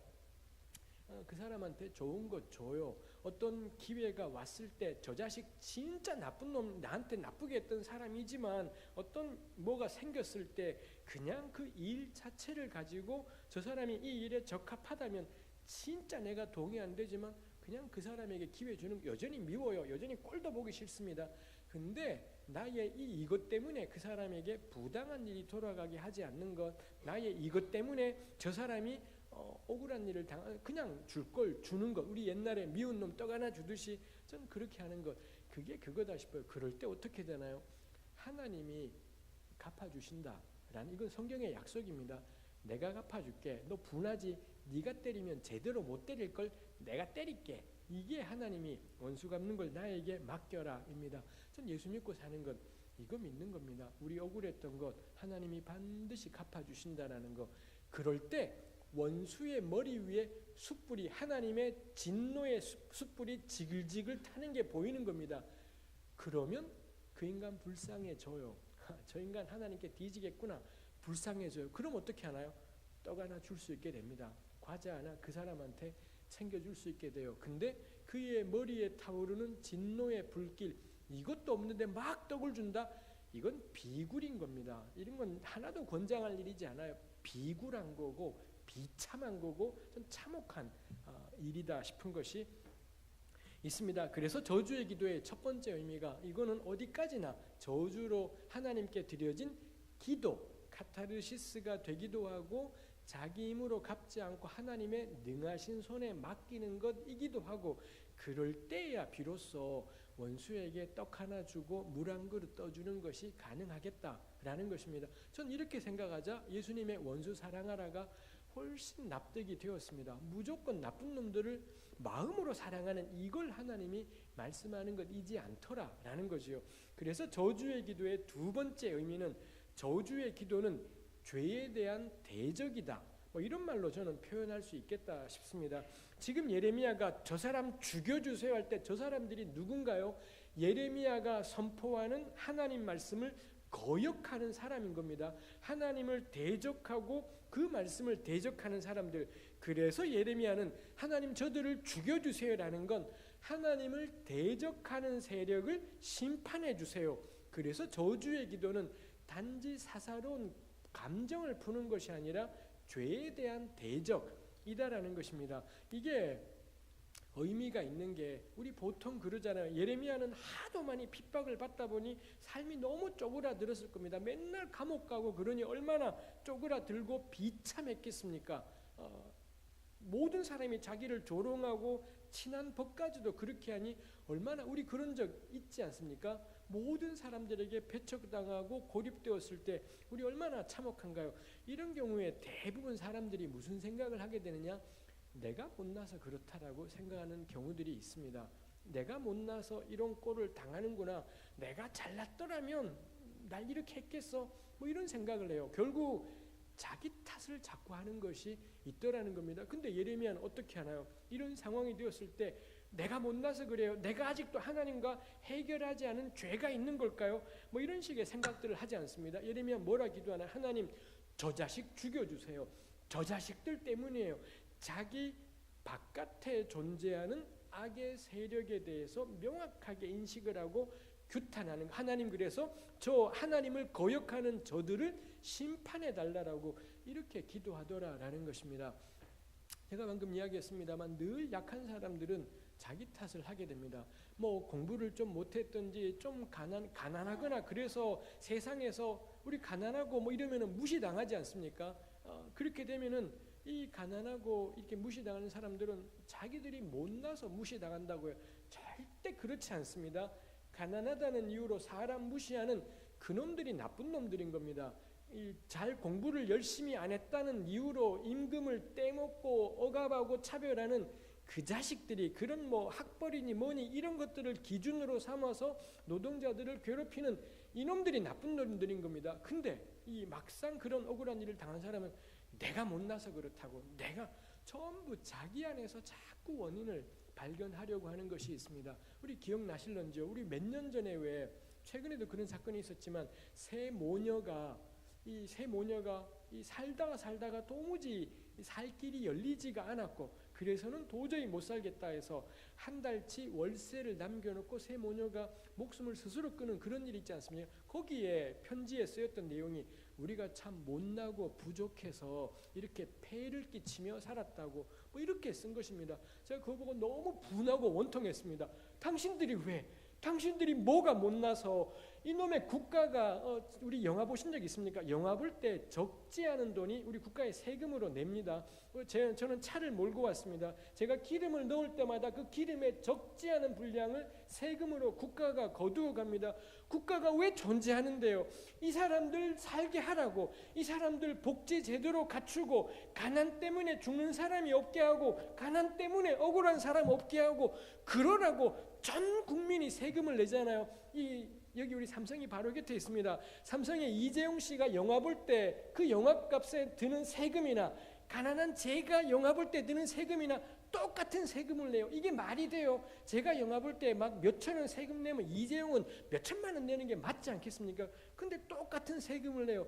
그러라고 국가가 있는 겁니다. 그러라고 나라가 존재하는 겁니다. 근데 이 세 모녀가 자기들 탓을 해요. 자기들이 못나서 이렇게 폐를 끼친다고. 그렇지 않다고 자기 탓하지 마시라고. 왜 당신들이 이렇게 참혹하게 삶이 끝나느냐? 당시에 우리나라 사회복지 체계가 틀린 겁니다. 복지 체계가 제대로 안 되기 때문에 이런 사람들이 어떤 제대로 혜택을 받지 못한 채 참혹한 지경에 놓이는 거지요. 뭐 그렇다고 제가 모든 문제를 남 탓하라 그렇게 말하는 것이지 않습니다. 그렇지만 저는 기억할 만하다 싶어요. 우리 괜찮아요. 우리 괜찮습니다. 다들 열심히 살지 않습니까? 다들 노력하며 살아왔잖아요. 열심히 기도도 하고 하나님도 의지하며 찬송하며 걸어왔지 않습니까? 우리 괜찮아요. 우리 괜찮고 충분히 저는 괜찮은 거다 싶습니다. 근데 왜 우리 사는 게 왜 이렇게 힘들까요? 우리 여기 연세 있으신 분들 자녀들이 어떻게 사십니까? 왜 우리 청년들은 나이가 꽤 들었는데도 아직도 변변한 직장을 얻지 못한 채 왜 이렇게 고생하고 힘들게 사는 걸까요? 내가 죄가 크다라고 어머님들이 생각하기도 해요. 내가 부족했다라고 막 그렇게 생각하기도 해요. 그렇지 않습니다. 어머님들의 부족이지 않고 아버님들의 부족이지 않습니다. 그 우리 자녀들의 못나서 그러냐? 절대 그렇지 않습니다. 저는 이 나라의 경제 체제에 문제가 있다 생각을 해요. 우리 그런 거 들은 적 있잖아요. 초등학생 아이들에게 장래 꿈이 뭐냐? 그래도 10년 전에는 대통령 이런 게 있었잖아요. 근데 이 초등학생 애들이 건물주 뭐 이따위 소리를 하지 않습니까? 건물 하나 있으면, 제가 속해 있는 기독연구원 느헤미야가 홍대에 있습니다.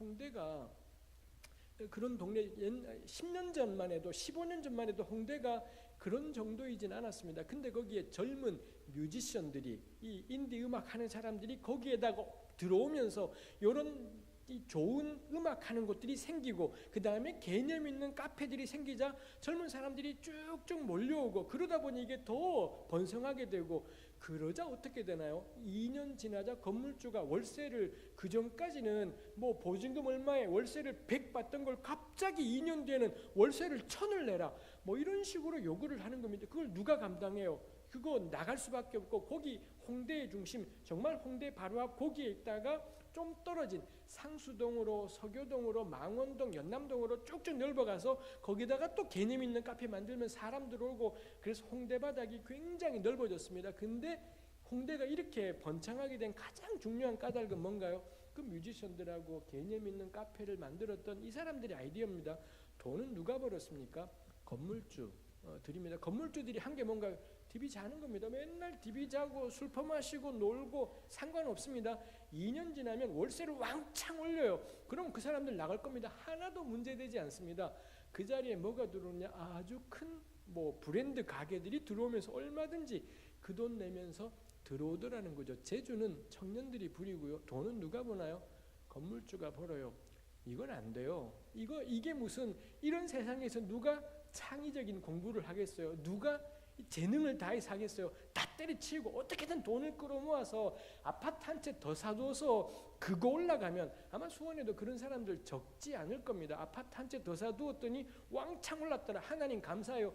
그딴 걸로 감사하지 마시라고. 아파트 올라서 감사하는 사이에 우리 청년들의 살 길이 없어집니다. 우리 청년들이 제대로 살아갈 길이 없어져요. 레위기에 나옵니다. 하나님께 드릴 예물의 자격이 있는 건 내 피땀 흘려 번 것, 가축 중에서 드리라는 게 내 피땀 흘려 번 것, 그게 하나님께 드릴 예물의 자격이 돼요. 근데 3억을 주고 아파트를 사두었는데 4년 지났더니 5억이 되었대요. 하나님 2억 감사히 하나님께 드릴게요. 그딴 거 드리지 마라 이 나쁜 놈들아 싶은 겁니다. 그 2억은 죽었다 깨나도 우리가 벌 수 있는 돈이지 않습니다. 하나님의 교회에 필요한 건 절대 돈이지 않아요. 사람이지 않습니까? 우리가 그 유명한 말이 있잖아요. 돈이 없지 가오가 없냐. 근데 교회가 가오가 없어지고 돈으로 막 받으려고 하는 것이 있습니다. 은혜교회 교우들께도 부탁드립니다. 아파트에 투자하지 마십시오. 아파트는 살아가는 공간이지 재산 증식의 수단이지 않습니다. 아파트는 하루를 열심히 살고 저녁에 가족이 함께 모여서 이 얘기 저 얘기 나누고 그 다음날 또 하루를 살아가게 하는 것, 그게 집이지 않습니까? 근데 어느새 이놈의 세상이 집을 재산 증식의 수단이라고 생각하는 것이 되었습니다. 하나님 서울 경기를 바꿔주세요. 그딴 기도하지 말고요. 교인들이 기독교인들이 집 2채 있는 사람들이 한 채 가지기를 해요. 서울이 바뀌고요. 경기도가 바뀌고 세상이 바뀔 겁니다. 근데 이건 하지 않고 하나님이 역사해달라고 그딴 기도하지 마시라. 어디 같은 제가 꼭 권하고 부탁드리는 것입니다. 우리 대부분은 한 채의 집도 없어서 허우적허우적거리고 사는 것이 있습니다만 이 생각해 보는 것입니다. 제가 나누고 싶은 것이 우리 전설적인 그 이야기 있잖아요. 남에게 욕할 때 이렇게 손가락질할 때 세 손가락은 날 향한다라는 전설이 있지 않습니까? 그래서 남 욕할 때마다 나는 세 가지나 잘못해서 내가 누구 욕을 하랴, 날 돌아보자. 맞는 말인데 틀리기도 하다라는 거죠. 이 전설 때문에 우리는 명백히 바깥에 불의가 있어요. 틀린 게 있는 겁니다. 근데 그 틀린 거를 지적하지 않고 내 탓을 해요. 내가 기도 안 해서 그래, 내가 회개하지 않아서 그래, 이런 이야기들을 하는 것입니다. 전 이게 우리 전체를 무너뜨리고 망가지게 한다는 거죠. 그래서 저주의 기도에서 예레미야는 자기 삶이 이렇게 쪼그라들었는데 자기 탓하지 않습니다. 하나님, 저 사람들 죽여주세요. 하나님, 저들을 심판해 주세요라고 우리 바깥에 있는 악의 세력에 대해서 또렷하게 인식하고 규탄하는 것이 있더라라는 것입니다. 이것도 역시 노파심입니다. 그렇다고 해서 모든 게 다 남 탓이냐, 이건 말이 안 되는 것인 걸 겁니다. 근데 우리 못난 탓은 하지만 할 필요가 없다고, 우리 못난 탓 하지 마시라고, 우리 하나님 의지하며 한 걸음 한 걸음 걸어갈 겁니다. 그런데도 인생이 잘 안 풀리고 직장도 잘 안 풀리고 너무 괴로울 때가 있지 않습니까? 우리 못난 탓 하지 마십시오. 하나님께 아뢰할 일인 거지요. 그리고 이 세상이 왜 이렇게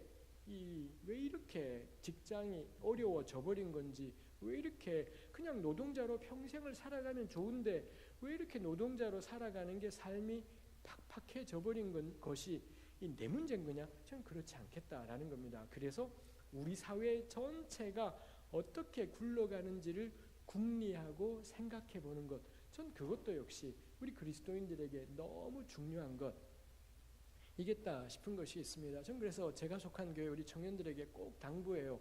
직장에 취직하면 꼭 노동조합 활동을 하라고.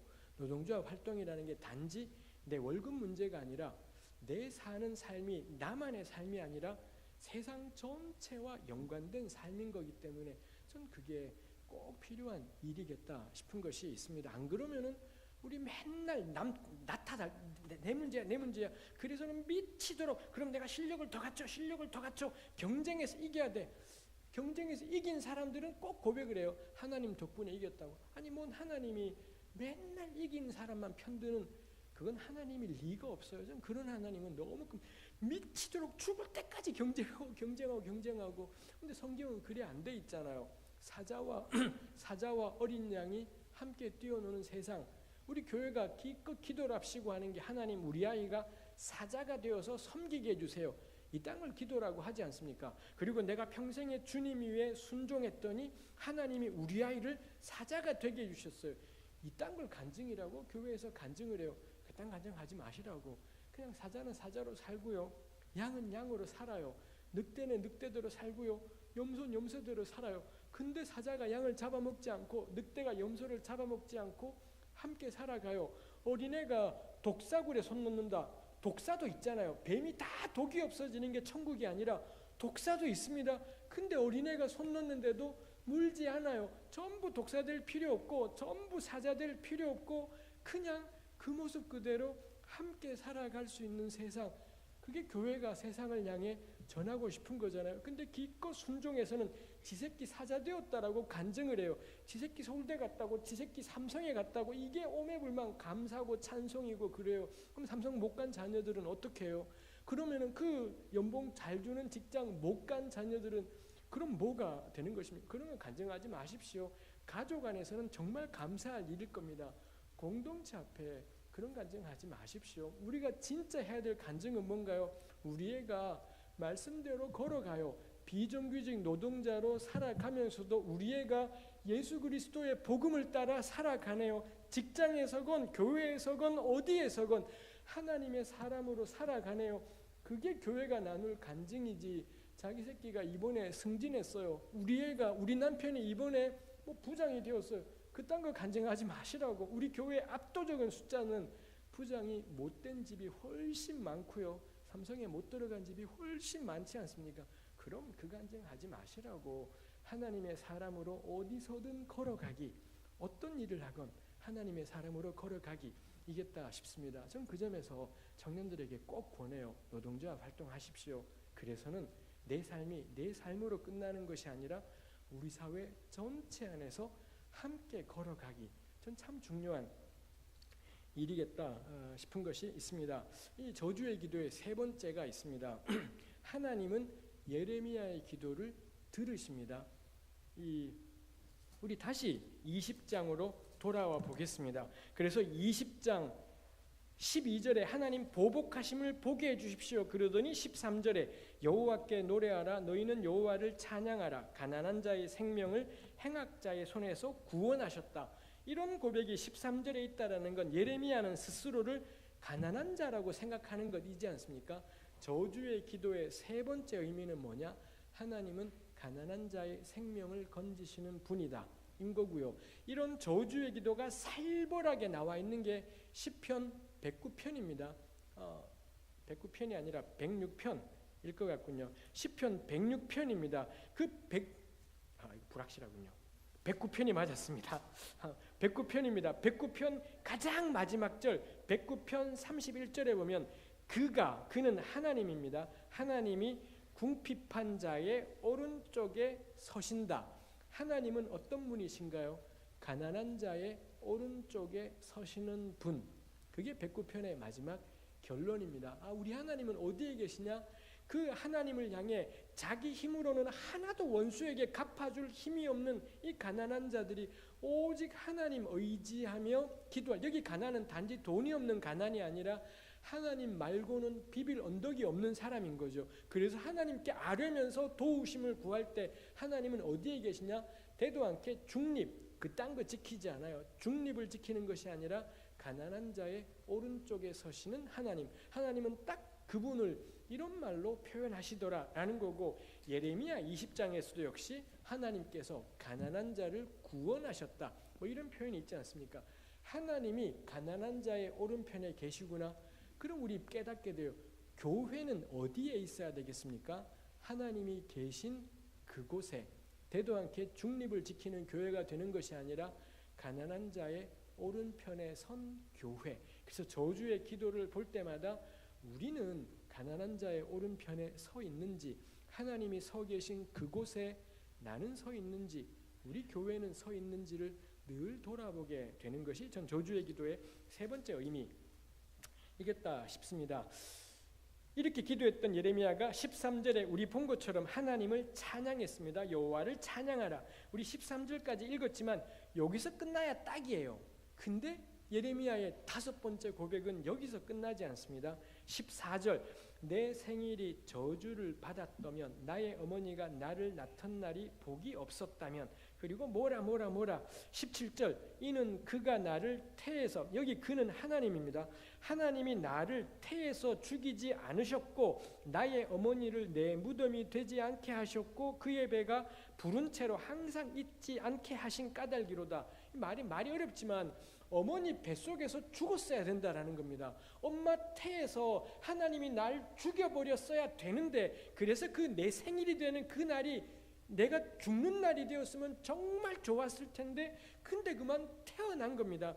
태어나서는 18절에 어찌하여 내가, 우리 18절처럼 이렇게 겁나 심란한 구절들은 같이 읽을 필요가 있겠습니다. 저만 심란할 수는 없지요. 우리 20장 18절 함께 한 목소리로 읽겠습니다. 어찌하여 내가 태에서 나와서 고생과 슬픔을 보며 나의 날을 부끄러움으로 보내는고 하니라. 이게 끝입니다.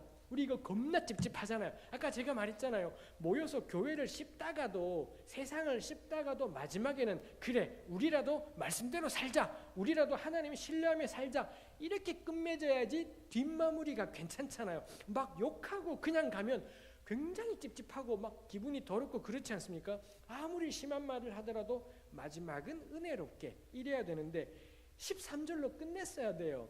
13절로 끝냈어야 되는데 14에서 18절 난 태어나지 말았어야 되었다고, 내가 왜 태어나서 인생을 이렇게 고생과 슬픔, 부끄러움 속에 사는지 모르겠다고. 이게 예레미야의 마지막 고백입니다. 예레미야의 고백이 몇 개 있냐? 5개 있고요. 다섯 번째 고백이 방금 우리가 본 이것이고요.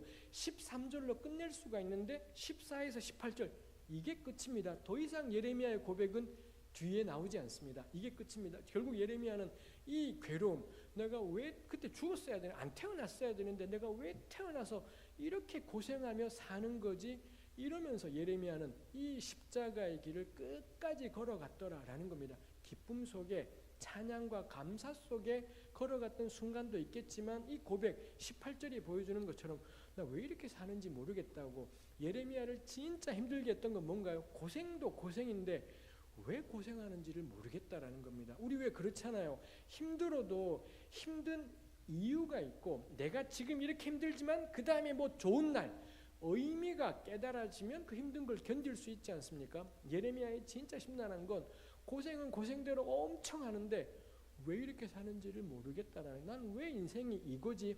오늘 우리는 알아요. 예레미야는 하나님의 사람입니다. 제가 보기에는 구약 전체에서 예수님을 가장 닮은 사람이 전 예레미야였을 거다 싶은 게 있습니다. 예레미야는 자기 죄 때문에 고생하지 않아요. 백성들의 죄 때문에 온갖 고생을 다하는, 자기 죄가 아니라 백성의 죄로 인하여 찔리고 매맞고 고통당했던 사람이니 정말로 그는 예수님의 뒤를 따라갔던 사람입니다. 오늘 우리는 알지만 당사자인 예레미야는 난 왜 이렇게 사는지 모르겠다라고 그러면서 그 길을 걸어가요. 또 놀라운 건 뭔가요? 이런 이야기가 성경에 보존되었다라는 것입니다. 우리 늘 교회에서 나누는 간증들, 겁나 힘들었어요, 하나님 의지했어요, 마침내 잘 되었어요, 이게 다 간증이지 않습니까? 예레미야는 그렇지 않은 겁니다. 겁나 힘들었어요, 하나님 굳세게 의지했어요, 더 힘들어졌어요, 이렇게 끝나요. 근데 이게 성경에 있는 겁니다. 놀랍게도 이게 성경에 있고 사람들은 예레미야 이야기를 또 읽고 또 읽고 또 읽고 오늘 우리에게까지 예레미야가 능력 있는 하나님 말씀으로 전해지는 것이 있더라라는 것입니다. 전 교회에서 그런 간증 나누면 좋겠어요. 나 너무 힘들어요. 내가 왜 이렇게 사는지 모르겠고요. 예수님 사랑하고 예수님 굳게 신뢰합니다. 근데 내 인생 왜 이렇게 힘든지 모르겠습니다. 근데 그 사람이 그 길을 계속 가요. 접어도 진작에 접었어야 될 일을 계속 하고 있어요. 제가 만난 수많은 목사님들이 그런 분들이 있습니다. 내가 미쳤다고 목사가 된, 왜 내가 목사가 된지 모르겠다고 진작에 때려쳐야 된다고. 근데도 이분들이 또 목사를 계속해요. 목사 일을 하면서 설교하고 뭐 이렇게 살아가는 분들이 있더라고요. 사실 제가 같이 기독연구원 느헤미야에 같이 있는 배덕만 교수님이라고 있습니다. 이분 느헤미야 교수 활동도 하면서 교회를 개척해서 교회를 하고 있어요. 교회가 한 교인이 이제 개척한 지 2년 됐습니다. 한 40-50명 모이고 있습니다. 근데 너무 힘들어요. 교인들이 계속 하여튼 온갖 문제들이 다 있어서 너무 힘들어하면서 배 교수님이 저보고 김 교수님은 절대 목회하지 말라고 그러면서 저보고 하는 말이 농담처럼 내가 전생에 무슨 죄를 지어서 인생이 이런지 모르겠다라고 그런 이야기를 제가 보면서 너무 즐거워요. 난 목회 안 합니다 하면서 막 너무 즐거워하는 것이 있습니다만 근데도 이분이 그거를 때려치지를 않고 또 가고 그러는 것이 있습니다. 우리가 살면서 우리 인생의 의미를 얼마나 알 수 있을지 모르겠습니다. 인생의 의미를 알고 가면 너무 좋은데 때로는 모르겠는데 내가 왜 이렇게 살아야 되는지를 모르겠는데 그게 옳은 길이기 때문에 그게 바른 길이기 때문에 가야 되는 것이 있더라이지요. 이게 성경의 예레미야의 고백이라고 해서 5개의 본문이 있습니다. 우리가 하나님께 나와 찬양하는 게 너무 중요하잖아요. 근데 예레미야서에서 배우는 게 찬양이 전부이지는 않구나 싶은 겁니다. 예레미야처럼 신음해요. 신음하고 괴로워하고 어쩔 줄 몰라요. 근데 제가 깨닫는 게 예레미야의 신음도 사실은 찬양이네 싶은 겁니다. 도무지 하나님이 안 계신 것 같은 속에 그럼 때려쳐버리면 되는데 근데 그가 하나님이 도무지 안 보이는 속에서 하나님 왜 이러시지요? 왜 내 삶은 이런 거지요? 라고 부르짖는 탄식인데 신음소리인데 사실 이게 뭔가요? 그가 진짜 하나님을 신뢰하기 때문에 신음소리를 내고 있고 탄식소리를 내고 있더라는 겁니다.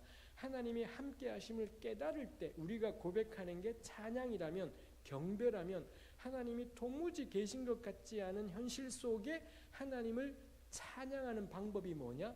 탄식이구나, 신음이구나, 어쩔 줄 몰라 하는 부르짖음이구나.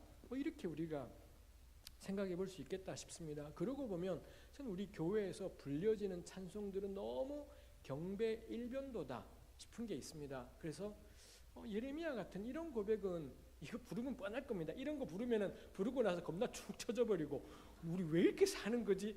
마지막에 하나님을 높이는 걸로 희한하죠. 하나님을 높이는 찬송은 손이 올라가고 눈이 감겨져요. 근데 나 왜 이렇게 태어나서 고생하지는 눈 번쩍 다 뜨게 되고 손 절대 올라가지 않을 거고 다 부르고 나면 맥이 쭉 빠져서 에이씨 술이나 한잔 먹을까 뭐 이런 생각이 들게 되고 그러지 않겠습니까? 저는 우리 교회 찬송에 그런 것 좀 있으면 좋겠어요. 우리 찬송들은 다 너무 밝아요. 너무 밝고 너무 활기차고 너무 감사가 넘쳐나요. 예레미야의 고백 같은 찬송을 교회에서 같이 불렀으면 좋겠습니다. 좀 우울해지더라도 좀 기분이 꿉꿉해지더라도 이 탄식과 이 괴로움, 절망, 한숨, 고통스러움 이런 것들 좀 우리 믿음의 식구들하고 같이 나눠 부르면 좋겠다 싶습니다. 뭐 음악 재주가 없어서 지을 수는 없지만 참 그런 노래들이 늘은 아니지만 그런 노래들이 우리에게 필요하다 싶습니다. 마무리하겠습니다. 말이 이상하지만 한 주간 다음 한 주간 탄식하는 한 주간이 되시기를. 하나님을 신뢰하기 때문에 탄식하는 겁니다. 하나님을 신뢰하기 때문에 신음소리를 내는 거지요. 그리고 한 주간 내 탓 너무 하지 마시고 우리 괜찮았습니다. 하나님 의지하고 믿으며 부족하지만 믿으며 살아왔지 않습니까? 우리 이 꼴인 거 우리 잘못이지 않습니다. 우리 바깥에 악의 세력이 존재합니다. 이 열심히 노동하고 살아도 노동자의 삶을 힘겹게 하는 우리 가족의 삶을 힘겹게 만드는 이 세상의 악한 이 구조들이 있지 않습니까? 이거 하루아침에 바꿀 수 있는 것이진 않아요. 그렇지만 직시하고 직면하고 붙어 싸워보자 싶은 것입니다. 한 주간 이런 예레미야의 고백이 은혜가 되면 좋겠습니다. 시간이 나신다면 이 5개의 본문을 꼭 개인적으로 읽어보실 기회가 있으면 좋겠습니다. 기도하겠습니다. 하나님, 예레미야가 하나님